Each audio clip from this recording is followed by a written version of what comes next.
Amigos de nuestro entorno y de Peregrinos Radio y Televisión, en esta ocasión nos encontramos en un vivero municipal, aquí en la ciudad de Morelia. Para este programa me da muchísimo gusto que nos acompaña la maestra Mayra Soria, directora de Milis Creative, quien es una fanática de lo que son las plantas, y también me da muchísimo gusto que nos acompañe en este trayecto el biólogo Alfonso Suárez, quien es director de Residuos Sólidos. Bueno, pues comenzamos. Es fácil plantarlo y no sabemos la distancia. ¿Por qué? Porque no sabemos la raíz. El tipo de crecimiento de el raíz, tipo de crecimiento, la demanda de agua, todo. la resistencia a la sequía, la altura máxima que va a alcanzar ya en su plenitud, en su adultez.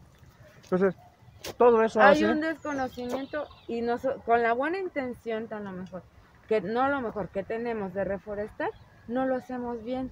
Sí. Y no funciona. Debe de tenerse un plan de reforestación que considere, de acuerdo al sitio disponible, el tipo de especie. Tenemos especies arbustivas y arbóreas, además de los estratos bajos de herbáceas. En el caso de las calles, las vialidades, dejan lo que le llaman una franja ecológica de 30 a 40 centímetros de anchura, ¿verdad?, a lo largo de la calle, sobre todo en las unidades habitacionales del Infonavit. Pues resulta que ahí ponen plantas no adecuadas, como es el ficus. El ficus es uno de los árboles que más daño le hace a la infraestructura urbana, porque levanta banquetas, te daña drenajes, te daña líneas de agua. Entonces, la culpa no es del árbol, es de quien lo plantó, ¿verdad? Pero un árbol te puede tumbar una casa. Entonces aquí lo más importante es saber qué especies introducir en esos espacios. Para ello se está desarrollando ya lo que le llamamos una paleta vegetal. En esa paleta vegetal decimos qué especies son adecuadas para el sitio en donde se va a establecer. Las calles completas que estamos llevando a cabo en la actual administración municipal contempla la revegetación.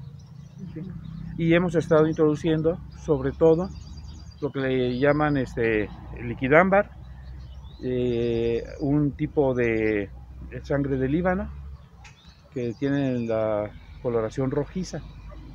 Bien. Te comentaba que estos tipos de árboles no crecen más de 6, 8, 10 metros de altura, excepto el liquidámbar, pero hay que manejarlo con poda aérea.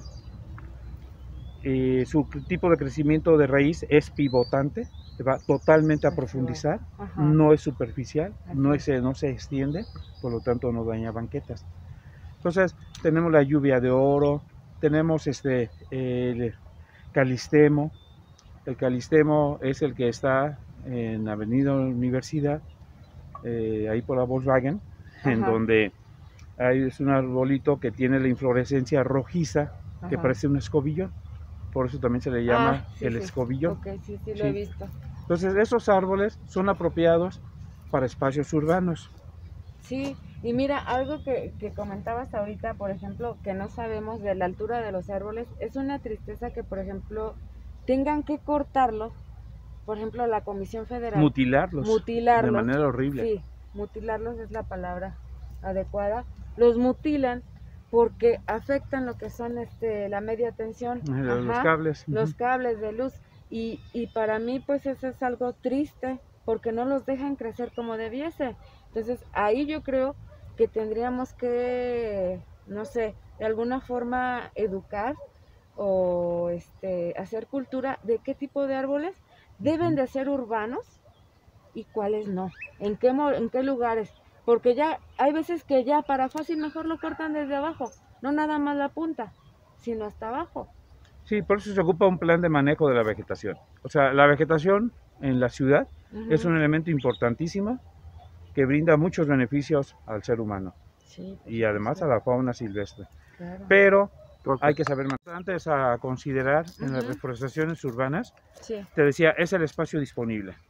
Porque eso nos va también a establecer la distancia en que debemos de colocar nuestro arbolado. Se comete el error de querer siempre hablar de números, que se plantan muchos árboles. pero se plantan incorrectamente. Claro, entonces y de ese es un problema. Quedan, ¿no? Claro. Entonces, ¿qué debemos de hacer? De acuerdo a la característica, el fresno, que es este. Es un árbol monumental. Es un árbol que alcanza fácilmente arriba de los 20-25 metros de altura. Sí. Y además una gran copa. Sí. Entonces, estos árboles no deben de plantarse a menos de 15 metros uno de otro. Aparte la raíz. Y además en espacios abiertos. ¿Sí? Por lo menos en camellones de unos 3 metros en adelante de anchura. Sí, tenemos aquí el trueno que se utilizó en el pasado mucho en Morelia. Ejemplos de ellos es en toda la colonia de Chapultepec, es en el Boulevard Arriaga Rivera y en varios puntos de la ciudad lo tenemos. También reciente introducción en Morelia, la rosa morada o 5 hojas, que es una planta más característica de zonas calientes. Sí. Sin embargo, Morelia ya no es tan fresco como lo era, y entonces hemos encontrado una increíble sobrevivencia con esta especie. ¿Con la que necesita más calor? Con la que necesita más calor. O sea, que quiere ¿cómo decir estamos que tenemos que ir cambiando también a la hora de reforestar, introducir las especies que se adapten más al cambio climático. Claro. Porque ya lo estamos viviendo. Digo, ya nada que ver Morelia, que antes era fresco, agradable, cuando ahora es demasiado extremista, ¿no? Ya no digo muy caluroso, sino extremista. Cuando hace frío, es frío horrible, ¿no? Hay un problema ahorita muy grave para el cedro blanco. El cedro blanco, que es una especie característica de climas templados, aquí en Morelia está sufriendo mucho. Ahorita por la zona de Tres Marías, tú circulas y encontrarás cientos de cedros blancos muertos. Puede ser por plaga o puede ser que estén sufriendo las consecuencias del cambio climático. Podría ser Aquí están desarrollando esta planta para la presente temporada de reforestación. Igualmente aquí tenemos fresno. La raíz de es así como para ¿qué lugar? Mira, ningún árbol debe de plantarse como se hacía antiguamente en pequeñas cepas de 30 por 30. ¿No? La cepa mínima debe de ser de 40 por 60. O sea, alargadas. Sí. Si tienes un espacio en una vialidad, en una banqueta. Pero lo preferible es plantarlos en espacios abiertos o en camellones mínimo de 3 metros de anchura. Sí, porque si te digo, se nos hace fácil decir voy a plantar un árbol, lo plantamos y no sabemos ni cómo. Y abanico. De ahí sacan cuando es para la iglesia, para tejer lo que es el día de No, es otro tipo de palma. ¿Es otro tipo de palma. Sí. Por acá tenemos más espacios de producción. Aquí tenemos el espacio dedicado a la jacaranda. Aquí tenemos encino. Ese es encino. Muy importante la tierra de encino, ¿no? Pero además para la reforestación en áreas naturales. Porque es parte de nuestra vegetación nativa. Una pregunta, ¿es endémica? ¿No? Nativa. Hay varias diferencias. ¿Cuál endémica, que solamente crece en ese lugar. Es un endemismo. Solamente en ese lugar y en ningún otro lugar del mundo. Eso es endémico. Endemismo. Nativa, que crece de manera natural. Puede estar aquí, puede estar en Brasil, puede estar en Europa. O sea, son especies nativas las que crecen de manera natural ahí, pero que no conservan un endemismo. Puedo son entender especies no que introducidas. Son especies que se pueden dar en varios lugares, exacto. Que no necesariamente tienen que ser, por ejemplo, de Michoacán. No, así es. Perfecto. Por ejemplo, los pinos tienen distribución mundial. Se considera que México es el centro de distribución porque es donde existe la mayor cantidad de especies de pinos. Pero tenemos pinos a nivel del mar y tenemos pinos a 3.000, 4.000 metros de altura. ¿Sí? Entonces, no podemos decir que una especie nativa es la que nació y se desarrolló ahí, no introducida por el ser humano. Por ejemplo, la jacaranda. La jacaranda es nativa de Brasil. Pero fue introducida en México en los años 30. ¿sí? Y se ha desarrollado muy bien aquí, pero no es nativa. El eucalipto es de Australia y fue introducido en México más o menos en los años de 1870, ¿sí? Con unos fines bien distintos a lo que lo utilizamos ahorita. En aquel entonces era para desecar los pantanos de la Ciudad de México, porque es un árbol que absorbe mucha agua. Entonces, como había mucho problema por ser un lecho acuoso el de la Ciudad de México, se les ocurrió a unos médicos traer eucaliptos para que ayudaran a desecar. Y se trajeron millones de eucaliptos, de semillas de eucalipto, se reprodujo, pero luego se generalizó y se llevó a lugares inadecuados.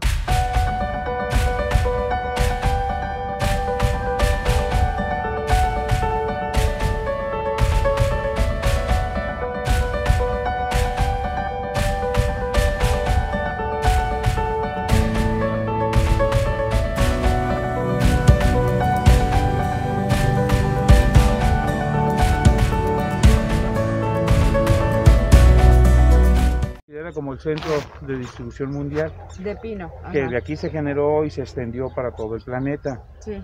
Tenemos la mayor cantidad de especies, tenemos alrededor de 52 especies en México y en Michoacán tenemos 20 especies.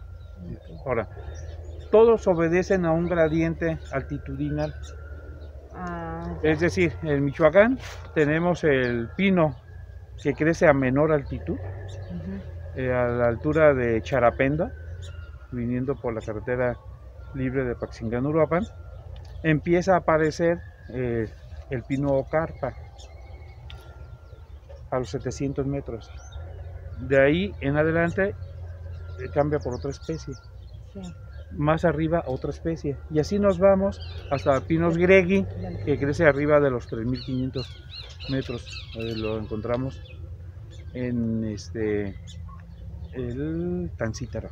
Entonces, eso es por lo que a veces los pinos se nos secan en las reforestaciones. Se secan, o se suelen perder, suele fallar la reforestación, sí, porque la especie puede ser no la adecuada. O sea, no todos los pinos son iguales y cada uno obedece a un patrón diferente de necesidades de suelo, en este caso de altitud. Okay. El pino que prospera de manera brillante en la zona de la Monarca, a 2700 metros de altura en adelante, es el Pseudostrobus. Aquí en Morelia, en la parte sur, sí, tenemos que por las localidades de Jesús del Monte y toda esa parte montañosa, sí, es el pino Lawsoni, el que prospera. El que debiésemos ahorita. Y que debemos estar reproduciendo el Lawsoni, sí, para esa zona. También en las más altas, el Pseudostrobus. Okay. Pero entonces hay que conocer pues qué especie es la que nos están entregando, porque luego nos lo donan, nos lo regalan, sí. Pero a lo mejor no es para ese sitio. Lo ponemos afuera de la casa, ¿no? Sí. Cuando no es lo más adecuado, lo más propio. Aquí en Morelia, sin pierde alguno, podemos hablar del Michoacana, del Montezume, del Piñonero. ¿La jacaranda, no? No, de pinos, en cuanto a pinos.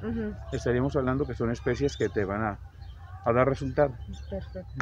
Son de origen sudamericano, concretamente de la región de Brasil, y fueron introducidas por un jardinero japonés aquí en México por ahí de los años 30, al final de los 20, y se han establecido muy bien, han prosperado, embellecen calles claro, de varias ciudades, color de la Ciudad de México, mismo Morelia, tenemos calles muy emblemáticas, Jiquilpan, todo eso. De hecho que uno las ubica por la jacaranda, ¿no? Exactamente. Que dices, es el lugar donde hay jacaranda. Es el distintivo. Ahora, es lo que te comentaba, la jacaranda, dice mi mamá, es una planta tan agradecida que crece, que nos ayuda, o sea, no tiene como que estar ahí mucho al pendiente, obviamente regarla, ¿verdad? No también dejarla así al abandono. Mira, aquí podemos observar, haz un acercamiento, por favor, a la mariquita. Esas mariquitas son excelentes para controlar plagas. Es un control biológico de plagas a través de mariquitas. Mira, aquí hay más. Pues quiere decir que está teniendo la presencia de áfidos, la planta, y las mariquitas por eso prosperan, porque tienen mucho alimento. Aquí hay varias. ¿Sí, no? No, están pero creciendo. Esa es plaga. Ah, esa es plaga, ok. Ok. Mira todo lo que se aprende, ¿no? Esa es parte del centro de composteo. Son de lento crecimiento. Ah, ok. Y estos pinos deben de tener más o menos 3 años. Sí. ¿Cuánto tarda en crecer en promedio, no sé, 2 metros un pino como este? No, eso estamos hablando de 7, 8 años. Ahora, atrás de nosotros, enfrente de nosotros, está un ficus sicomoro. Ese ficus sicomoro es un bellísimo ejemplar, solo que ya se enraizó en ese sitio. Le gustó. Le gustó el lugar. Sí. ¿Es níspero o níspero? ¿Con níspero. Con N. Con N. Con N. Ay, moras, ahorita me voy a comer esa. ¿No la viste? No la vi. Ahí está la rojita, que mira. Ah, ya la vi. Y cuando están más negritas, obvio que están más dulces, pero son moras. Ajá. Negra, Este sería la guayaba entonces. Este es guayaba. Estos, por ejemplo, ¿dónde es donde los colocan principalmente o a quién se les dona? Es para la reforestación urbana, puede ser a colonos, asociaciones de colonos, en parques, o sea, de hecho debería de haber en todos lados los frutales. Sí. Pero que exista el espacio para ello. Claro. Nuevamente insisto, no en reducidos espacios. Sí, claro, porque la planta sufre. Chirimoya de muy buen tamaño. De chirimoya, ok, sí. Así es. Yo recuerdo en la escuela primaria tipo, teníamos de estos árboles hace poquitos años. Sí, tú eres muy joven. A ver, platícame, Alfonso, ¿qué es esto? ¿Y qué material es este? Porque lo veo que es plástico, que es una lámina, no sé. Sí. Platícame. Mira, esta es, digamos, madera plástica. Que desarrolla un moreliano aquí en Carlos Padilla. Padilla, sí. Hijo del otro gran ambientalista Carlos Padilla padre. Sí. Esa madera se hace con PET. Sí. Entonces cuando se hace el reciclaje de PET, se elaboran estas tablas de 2.44 por 1.22 y se pueden elaborar muebles, se pueden elaborar botes composteros. Yo en casa tengo uno. Y bueno, aquí las utilizamos para estas mesas de germinación. Aquí como aquí empiezan. Ver, aquí podemos ver cuando se colecta la semilla. Sí. Luego se pone aquí, mira, aquí están haciendo la plantita. Sí, esos son chile perón. Es chile perón. Okay. Aquí tenemos estas guayabas seguramente. Mango, parece. Bueno, aguacate. ¿Aguacate? Sí. Bueno, entonces son mesas de germinación. Pues esto sería padrísimo que lo tuviéramos en casa, ¿no te parece? Claro. Un lugar así, tener nuestra huerta. Incluso en cubetas podemos hacer un cubeta huerto, un maceta huerto. Hasta el bote chilero. Sí, ¿no? Las cajas de Tetra Pak. Claro. Los envases de PET, tamaño familiar. Todo eso se puede aprovechar.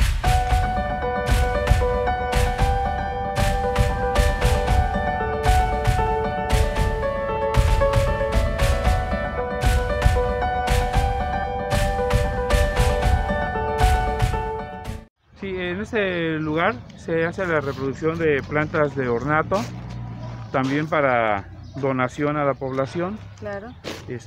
Para embellecer áreas públicas. Existe otro vivero más grande en cuanto a la producción de estas plantas de ornato. Aquí tenemos el hibiscus, que es el que llamamos también tulipán. Ahí está la flor. Ese es nuestro tulipán. Así es. No es el holandés. No el holandés. Los fornios, que se utilizan mucho para cuestiones estéticas en jardinería. Sobre todo ahora que es más minimalista, ¿no? En estas casas nuevas que hacen. Y aquí tenemos papayos. Mira, Y ya llevan ahí sus papayitas. Sí, Mira acá las sí, papayas llevan más justo. grandes. Pues es muy padre ver todo esto, las flores, las rosas. De este lado veo que también estas plantas rojas, no sé cómo se Se llaman. utiliza mucho para jardinería. Ajá, son muy bonitas. Es pariente del amaranto. Ah, perfecto. Ujú. ¿Y aquellas dan flor también? ¿O no? Son solas verdes. Es follaje hasta atrás, al fondo. Ajá. Sí tenemos planta. Porque hay de tiene rosa, la hoja delgadita. blanca, Ujú. ajá, más o menos. Esa Ok. sí es de floración. Ok.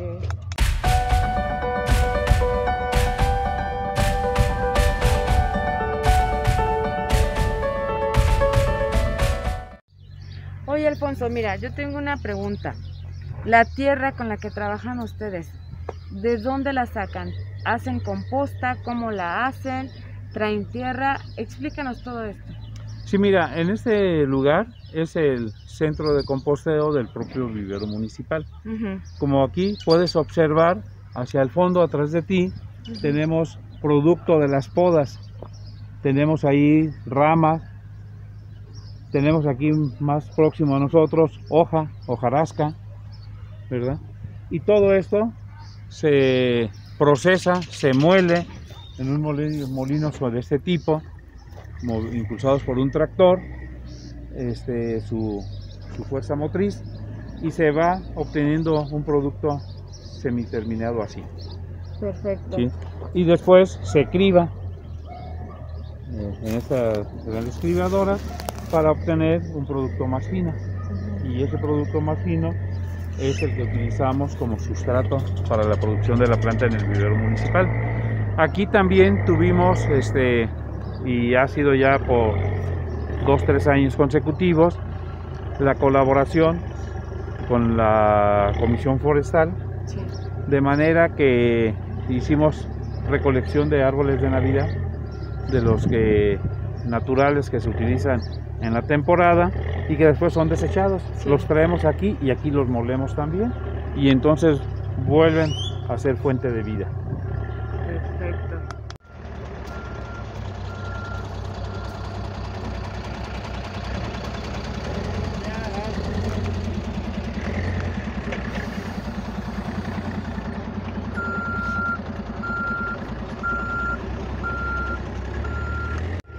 Oye, Alfonso, una duda que yo tengo, una duda que me surgió después de ir al Museo de Reciclaje, SOS, que también nos diste la oportunidad de ir, es que ellos nos hablaban de que las compostas llevaban lombrices. ¿Qué tan necesaria es la lombriz para una composta o para la tierra?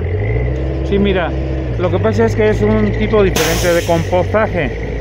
¿Sí? El compostaje que se realiza aquí se realiza prácticamente a base de bacterias, y que son las que descomponen la materia orgánica. En el caso de la lombricomposta, con la lombriz roja californiana, se produce un proceso diferente en donde la lombriz ingiere la materia orgánica y lo que defeca es un producto riquísimo en nutrientes, que es el que se utiliza para la composta llamada lombricomposta. Aquí nosotros lo que hacemos es manejar materia orgánica, producto también de los mercados. Debo decirte que el mercado de abastos, luego también parte del material que se les echa a perder nos lo vienen a traer aquí, y entonces nosotros, además de la poda, además del follaje que se aprovecha, también solemos tener aquí hortalizas o frutas ya vencidas, ya echadas a perder, y se procesan junto con tierra, que también seguimos ocupando tierra, claro está, pero procuramos de las mismas obras que hace el municipio. Cuando está abriendo algún camino, nos sirve la tierra, o simplemente estamos nosotros haciendo ahorita el dragado de drenes, de canales, de cunetas. Estamos limpiando para que no haya encharcamientos, no haya inundaciones, y todo ese material lo traemos aquí al centro de compostaje porque es tierra enriquecida de alguna manera. Junto con la materia orgánica, pues sale una composta de mejor calidad. Otra pregunta, el cascarón de huevo, ¿qué tan cierto es que tiene nutrientes para las plantas? Sí, mira, eso desde siempre, nuestras abuelitas incluso, lo trituraban y lo ponían en las macetas. Efectivamente es una fuente de aporte de calcio, ¿sí? Y le sirve a la planta, ¿sí? Entonces nosotros en casa lo molemos en seco, o sea, el cascarón lo vamos juntando y luego hacemos un polvo, prácticamente un talco, y es el que utilizamos tanto para ponerle a nuestro bote compostero como de manera directa en algunas macetas. Entonces sí tiene aporte, sí le sirve. O sea que tenemos ahí mismo en nuestra casa Mira, de un hogar mexicano, prácticamente 55% de lo que llamamos basura, porque la revolvemos indebidamente, es materia orgánica. Con esa materia orgánica deberíamos estar haciendo composta en casa. Nosotros recibimos cada día alrededor de 650 a 700 toneladas de basura en el relleno sanitario. No hablo de residuos porque los residuos son cuando no van mezclados, cuando están separados. Ya se los explicó Gustavo en el museo. Pero en ese caso, lo que llega al relleno sanitario pues es propiamente basura, de la cual más del 50% es materia orgánica, ¿sí? Porque no toda se canaliza pues hacia acá. O sea, de los hogares lo revuelven todo, lo entregan en la bolsa que se va en la camioneta o en el camión recolector y llega así al relleno sanitario. Deberíamos de tener, incluso una política podría ser la separación de los residuos, de manera que un día o 2 días a la semana se recogieran orgánicos, otro día se recogieran los sanitarios y otro día se recogieran los reciclables, de manera que de esa forma podríamos sacarle provecho a nuestros residuos. En este momento, si se dan cuenta, están haciendo una donación de árboles para una persona. Aquí está la señorita Juanita. Juanita, ¿para dónde las quieren estas plantas? Bueno, vamos a reforestar lo que es el perímetro de nuestra escuela en Jerecuaro, Michoacán, una comunidad que está cercana aquí al municipio de Morelia. Hicimos nuestro trámite en Parques y Jardines, en la oficina de Parques y Jardines, donde nos atendieron con mucho gusto y precisamente hasta ahorita venimos por lo que son las plantitas para llevarnos a reforestar en la institución. Ok. Muchísimas gracias y felicidades. Muchas gracias. Por estar en labor tan importante que es la reforestación. Muchísimas gracias. Gracias. Mi nombre es Jaime Espinosa Calvillo. Mi función aquí soy coordinador del vivero. Coordino aquí a los compañeros de trabajo y producir bastante planta para la ciudad y para que saquen a reforestar los lugares que no tienen plantas. Buenas tardes, mi nombre es Zuleima Cortés y mi función es regar las plantas y mantenerlas, plantar, trasplantar, todo eso. Hola, mi nombre es Vicky. Mi función aquí es regar planta, recolectar semilla, trasplantar, germinar la semilla y pues nos dedicamos más que nada a la reforestación para que en lugares que se han quemado o así se reforeste. Hola, soy Rosalba Navarro Ruiz y igual que aquí las compañeras me dedico a regar, a plantar, a acomodar toda la planta y sí invitamos a toda la ciudadanía que plante un arbolito. Bueno, Alfonso, pues te agradezco mucho a ti y a toda la gente que trabaja aquí por recibirnos, por explicarnos, te lo agradezco mucho. Y ya por último, ¿qué mensaje nos podrías dar a todos los que nos están viendo? Sí, mira, antes que nada, un llamado a la población moreliana para que participe en las campañas de reforestación, que cuiden el arbolado en los espacios urbanos, que le den una buena distancia entre árbol y árbol, porque muchas veces cometemos el error de plantarlos muy juntos. No imaginamos el tamaño que van a alcanzar en su estado adulto. Entonces yo creo que es muy importante hacer las cosas, pero hacerlas bien. Entonces los invitamos, el municipio está organizando ya la campaña de reforestación 2021. Ok, pues muchas gracias y nos vemos de nuevo en otra cápsula de Nuestro Entorno.